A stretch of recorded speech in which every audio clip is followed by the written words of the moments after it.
ನಮಸ್ಕಾರ. ನಾನು ನಿಮ್ಮ ಪ್ರೀತಿಯ ನಿರುಪಾದಿ ಕೆ ಗೋಮರ್ಸಿ ಅಂತ, ಕೆಆರ್ಎಸ್ ಪಕ್ಷದ ರಾಜ್ಯ ರೈತ ಘಟಕದ ಮುಖಂಡ.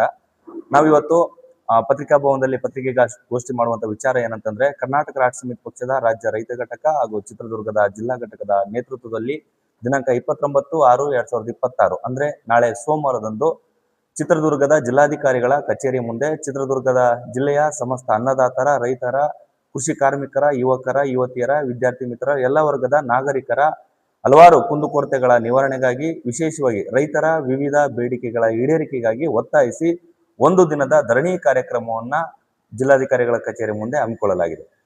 ಈ ಒಂದು ಧರಣಿ ಕಾರ್ಯಕ್ರಮ ಬೆಳಗ್ಗೆ 10 ಗಂಟೆಗೆ ಕನಕ ವೃತ್ತದಿಂದ ಸಾಗಿ ಮಹಾತ್ಮ ಗಾಂಧಿ ವೃತ್ತ ಹಾಗೂ ಮುಖ್ಯ ಸರ್ಕಲ್ ಹಾಗೂ ಅಂಬೇಡ್ಕರ್ ಸರ್ಕಲ್ ಮಾರ್ಗವಾಗಿ ಜಿಲ್ಲಾಧಿಕಾರಿಗಳ ಕಚೇರಿಯ ತಲುಪಿ ಅಲ್ಲಿ ರೈತರ ವಿವಿಧ ಬೇಡಿಕೆಗಳ ವಿಚಾರಕ್ಕೆ ಸಂಬಂಧಪಟ್ಟಂಗೆ ಜಿಲ್ಲೆಯ ಸಾವಿರಾರು ಜನ ರೈತರು ಸೇರಿ ಒಂದು ಧರಣಿ ಕಾರ್ಯಕ್ರಮನ ಆಯೋಜಿಸಲಾಗಿದೆ. ಈ ಕಾರ್ಯಕ್ರಮಕ್ಕೆ ಕೆಆರ್ಎಸ್ ಪಕ್ಷದ ರಾಜ್ಯ ಗೌರವ ಅಧ್ಯಕ್ಷರಾದಂಥ ಶ್ರೀ ರವಿಕೃಷ್ಣ ರೆಡ್ಡಿ ಅವರು ಆಗಮಿಸ್ತಾ ಇದ್ದಾರೆ. ಕೆಆರ್ಎಸ್ ಪಕ್ಷದ ರಾಜ್ಯ ಅಧ್ಯಕ್ಷರಾದಂಥ ದೀಪಕ್ ಸಿಎನ್ ರವರು ಆಗಮಿಸ್ತಾ ಇದ್ದಾರೆ. ಕೆಆರ್ಎಸ್ ಪಕ್ಷದ ಚಿತ್ರದುರ್ಗ ಜಿಲ್ಲಾ ಉಸ್ತುವಾರಿಗಳು ಹಾಗೂ ರಾಜ್ಯ ಪ್ರಧಾನ ಕಾರ್ಯದರ್ಶಿಗಳಾದಂಥ ನಮ್ಮ ರಘುಪತಿ ಸರ್ ಬರ್ತಾ ಇದ್ದಾರೆ.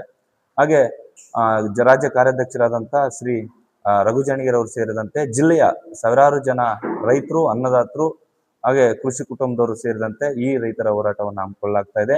ಈ ಕಾರ್ಯಕ್ರಮಕ್ಕೆ ತಾವೆಲ್ಲರೂ ಬಂದು ಭಾಗವಹಿಸಬೇಕು. ಈ ರೈತರ ಹೋರಾಟವನ್ನು ಯಶಸ್ವಿಗೊಳಿಸಬೇಕು.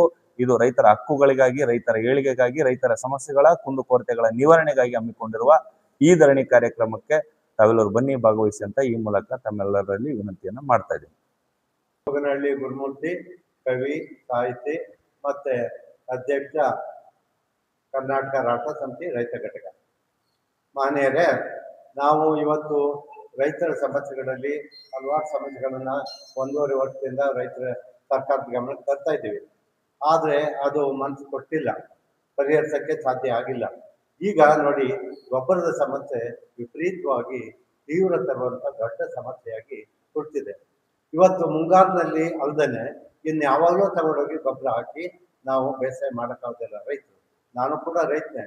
ಯಾವ ಟೈಮ್ನಲ್ಲಿ, ಯಾವ ಕಾಲದಲ್ಲಿ ಬಿತ್ತನೆ ಬೀಜ ಗೊಬ್ಬರವನ್ನು ನಾವು ಒದಗಿಸ್ಬೇಕು, ಆ ಸಮಯದಲ್ಲಿ ಸರಿಯಾಗಿ ಗೊಬ್ಬರವನ್ನು ಒದಗಿಸೋಕ್ಕೆ ಸರ್ಕಾರಕ್ಕೆ ಆಗಿಲ್ಲ.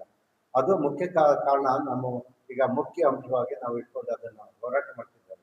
ನಾವು ಪ್ರವಾಸ ಮಾಡುವಂಥ ಸಂದರ್ಭದಲ್ಲಿ ನೋಡಿದ್ದೀವಿ, ಬಹಳ ಕಡೆ ದೊಡ್ಡ ಪ್ರಮಾಣದಲ್ಲಿ ಗೊಬ್ಬರ, ರಸಗೊಬ್ಬರ ಶೇಖರಣೆ ಆಗಿದೆ. ಹಾಗಿದ್ರೂ ಕೂಡ ವಿತರಣಾ ವ್ಯವಸ್ಥೆ ಪಾರದರ್ಶಕವಾಗಿಲ್ಲ, ಪ್ರಾಮಾಣಿಕವಾಗಿಲ್ಲ. ಅದು